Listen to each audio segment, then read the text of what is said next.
मेरा अभी बड़ा वक्त है, वो बड़ी मशहूर एक और मुझे हकायत याद आ गई। हकायतें ऐसी होती हैं जिस समझना आसान हो जाता है।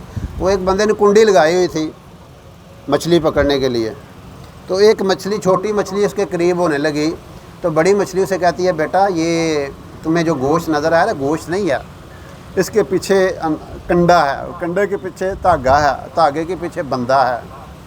जब तू इसको खाने के लिए आगे जाएगी ना, वो कांटा तुम्हारे हलक में अड़ जाएगा और वो बाहर जो बंदा बैठा हुआ है ना, वो वाइब्रेशन होगी, वो तुम्हें बाहर खींच लेगा। फिर वो तुम्हारे टोटे करेगा, फिर वो लून मिर्चा लगाएगा, फिर उसके साथ कढ़ाई पड़ी हुई है और कढ़ाई के अंदर तेल है और उसके नीचे आग है, और फिर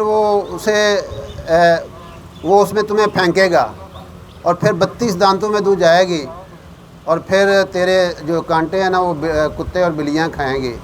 अब उसने ध्यान आगे पीछे देखा, ना उसे बंदा नज़र आया, ना उसे कढ़ाई नज़र आई, ना उसे तेल नज़र आया, ना कोई और चीज़। उसने कहा ये असल में मेरी दुश्मन है। उन्हें आख्या मासी तू कर अपना काम, मैंने तू इंजॉय नहीं असल करन देना चाहती, आपू तो तू इंजॉय कर ली सारी जिंदगी, हुण मैनू आनी तू इंज ना कर, तू इंज ना कर।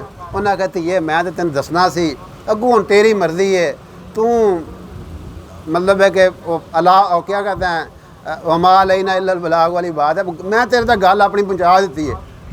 वो अगां होई तो सारा अखां दियां जिन्हें सारा मंजर सामने, वो क्या कहते हैं, वो ऐनुल यकीन हो गया उसको। उसने अपने आँखों से वो जो बात मासी कर रही थी ना, वो सारी बातें उसने सही की थी। तो बात यह है कि ये कुरान ने जो बातें की हैं ना, ये बिल्कुल हकीकत है। और वो